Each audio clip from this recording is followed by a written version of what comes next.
folks, welcome to a long overdue video of my home theater. I'm not gonna call it a dedicated home theater room because it's still a living room. I just kind of transformed it into a media room slash theater room, I should say. I'm not gonna call it a dedicated theater room because it does lead into like a den area over there, so it is an open space. And to me, having a projector and a projector screen is like a dedicated theater room, which this is not. So I opted in for, first we're gonna talk about the Sony A9G. The main reason why I bought this TV was because it won Mad Awards, and this is my first step into OLED. And why not pick a well-known, good feedback TV like the Sony A9G. It is an older model, but I only use it for playing movies. If I do play games on it, it's whatever. I hardly play games on it anyway. But it's just there. It's a media TV and won Mad Awards, so I went in for it. So the room is 22 length and 15 wide. So there's that with 10-foot ceilings. So let me just go around the room and show you all the equipment that I do have. I will put specs of all the equipment that I have, if I can remember, so you guys know what it is. Starting with the front left, it is the Emotiva T2, Airmotive T2. It comes with two 8-inch low frequency drivers, a 5.25-inch mid-woofer, and the ribbon tweeter. I don't know the dimensions of that, but it's a ribbon tweeter. Everybody knows what a ribbon tweeter does. Next, as my center channel, I have this C2 Plus. Very friggin' loud, man. I'm telling you, this center speaker right here. This is, if you can, I know you see my other video. This is the only thing I was playing in that video, and this thing is beyond sounding clear and loud. Very good center channel. You don't have to bump up no gains or nothing like that when it comes to this center channel. It's good. So that's my center channel right there, and obviously the other one, let me show you guys the same thing, another T2. All right, so now when it comes to what I use for streaming my media, it is the Oppo UDP 203. This is a 4K Blu-ray player. To me, it's one of the best still to this day. They don't make them anymore, but I don't know. This is all you really need. Right under that is the Logitech Harmony Hub. This is what I used to control all my equipment with. One tap of a button and it controls everything. It controls it through your whatever's connected to your Wi-Fi or internet. It controls it through that way, or it has the IR blaster if you want to use the IR blaster. So it does by IR and by your server or whatever. So let's keep on the top shelf. I have this Echo right here. Let's see if I can focus a little bit. I have this Echo Show right here. This is the Echo Show 5.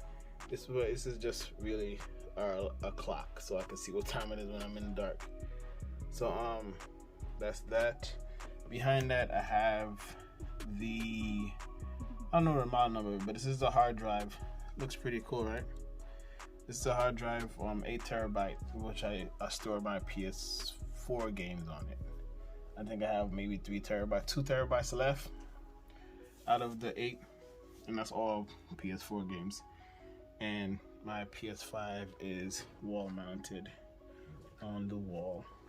It's not on right now, but dope. I like it sitting on the wall. I haven't gotten an SSD yet. It's kind of expensive, so one day when it goes down, I'll probably get one. Most likely it's gonna be the Western Digital one. Next to that, I have the Tool DualSense all black on this dope, cool, really dope charger. It's not the official PS5 ones, but I think it looks a little bit better, honestly. All right, so now let me just keep moving over to the right. I have the NIGHTHAWK AX1100. I think this is the flagship version of these ones. Do I need it? No, I don't, but it was available, so I picked it up. Moving on to that, I have, it's gonna get a little dark and I don't have the light on, but these are my PS4 and PS5 games. I don't know if I want to put them on a shelf, but I probably will one day. But they're all over there chilling. My modem, my Verizon modem, and I know it's pretty dark, but there is a CMX2 over here, which I connected my two power conditioners to. It's like another power conditioner filter that it gives you a steady voltage from your outlets, but who really knows if it really does that? I did also replace the power cord. Really dark. Sorry about that. It's a 0 gauge power cord. I replaced that. Over here, I have for my front wide. I have a T1 for my front wide, which is overkill. Don't follow me. That's overkill. Most of my stuff in here are overkill. This is the one of 4 of the big F12s. Those will get changed recently. I mean, soon they will get changed. I have a couple subwoofers coming to replace these. It's not that these are bad subwoofers, but they're actually like on probably 10% power right now because it's just too much. I have 4 of them. Let's see if I can take the grill off. If I can, without breaking anything. So that's how they look. They are vented, ported in the back. With a 3-inch port, 4-inch port in the back. Like I said, they do the job. They're on 10% power right now. I had to turn it down because it was too much in this small room. But I'm just changing them just to change them, you know. All right, you guys seen all of that already. Speaking of that, I'm not going to get back to it. So it's a rat nest back there, but everything that has detachable power cord, I did exchange to a audiophile 0 gauge, 12 gauge, 14 gauge. Everything, even the PlayStation has one. My amps have one. It's just crazy back there. But everything is replaced. Even the TV is replaced. This is coming out from the TV. This is the TV's power cord. Do they work? I think they work because I do hear differences. Now, let me explain to you what you guys came to see, really, is the brain of the situation. The powerhouse of the situation.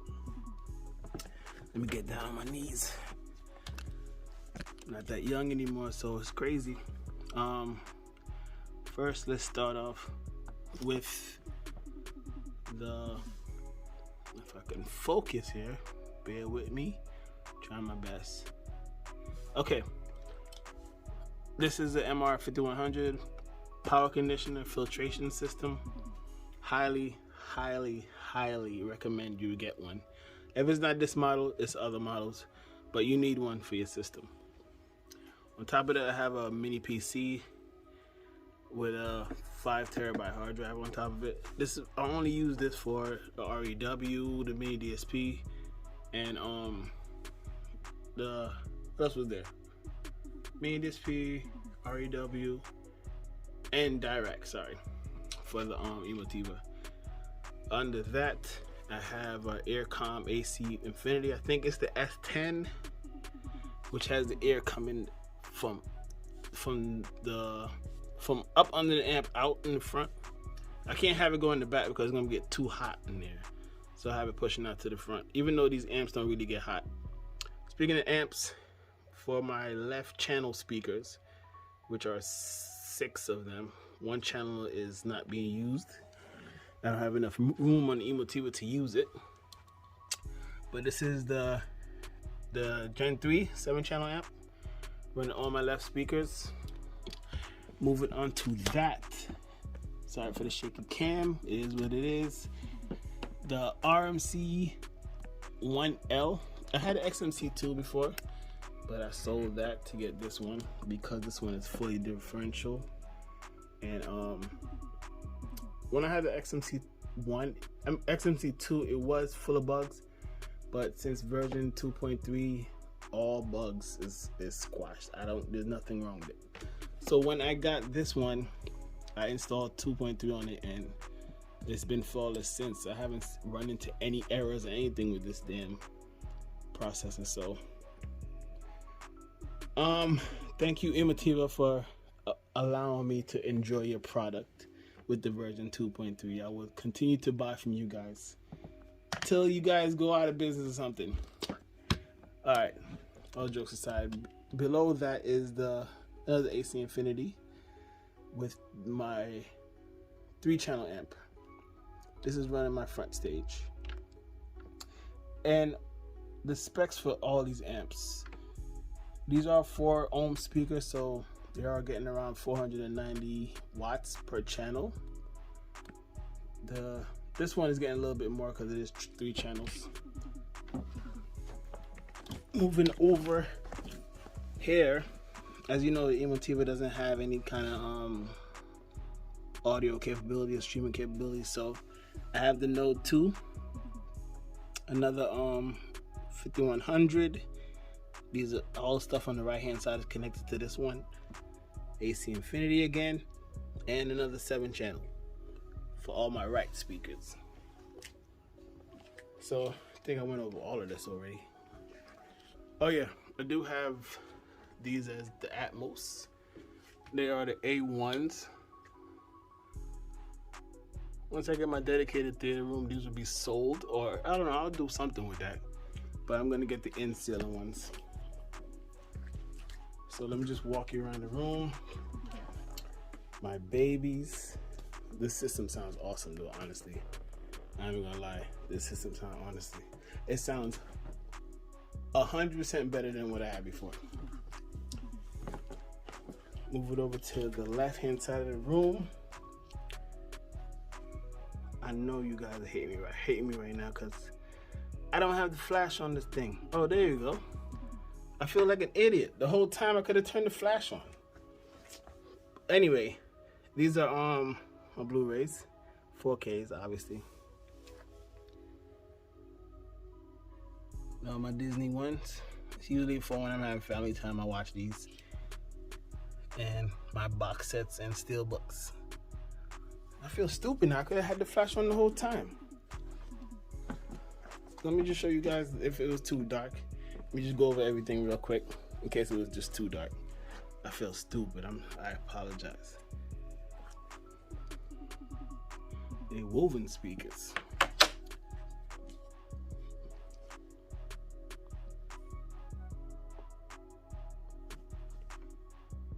Try to focus. Once again, I do apologize. I didn't know that I could turn the flash on. The better look at the router. Can I see the model number? No, I can't see the model number. I think it's the AX1100 if I'm not mistaken. Back again, the PS5 and PS4 games. Verizon router, and here's a better look at the CMX2 with the power cord. All the fuses in the house are 20 amp. Well, in this area is 20 amp. So everything is connected with the 20 amp. All right, showed you guys, these are my wides. T1s, overkill like I said before. You don't need T1s for a damn wide. You need something small like a bookshelf. Don't follow me. My my left surround, another T1, overkill. My middle Atmos, my rear Atmos.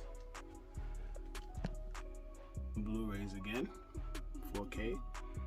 I have bins of regular Blu-ray in the garage, but I just focus on 4K. So when I get my theater room, all these will be on a nice shelf. Another F12, and I pre-took these off. These are my surround backs. These are the E2 pluses. I pre-took the things off because they're kind of a pain.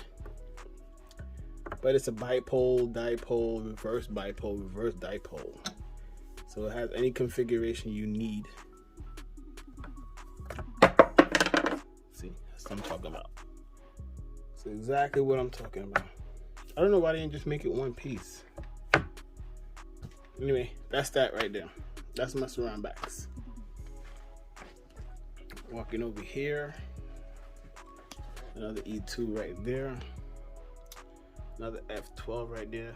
I'm gonna miss you guys so much, but I only got a couple more days to replace you guys. But you touch my heart. Anyway, another round of 4K Blu-rays,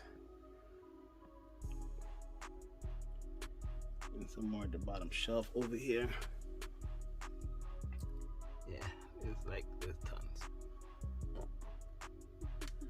All right, so G29 steering wheel, hardly being used, but I will use it once VR2 comes into play. I will get them. Another A2 up there for my Atmos back. Surrounds, another T1, and the middle, ooh, dusty. I never clean these. Got some dust on there, but that's my mid Atmos. So I have a 9.4.6 system. Let me just show you how it looks with the grills off. So that's how it looks with the grills off. Not too pretty, but good looking. I think I went over everything, honestly. Yeah, I think I did. You guys know everything I have now. Also, I did change out the power cords on the subs. Those, I think, are 14 gauge power cords. Everything here that has detachable power cable has been changed. Besides the Apple TV, because if the cord is so thick, it lifts up, it floats. The Apple TV floats. Yeah, so that's basically everything in my home theater. I do have some amps back there for the transducers, and obviously the controller right there, Harmony Elite. So yeah, guys, that's it. I know you guys are waiting for the bill. Some of you guys are waiting on this video, and that's all my stuff. So thank you guys for watching. I hope you guys enjoyed the video, and I will see you pretty soon for an unboxing of other subwoofers. So stay tuned for that. All right, peace.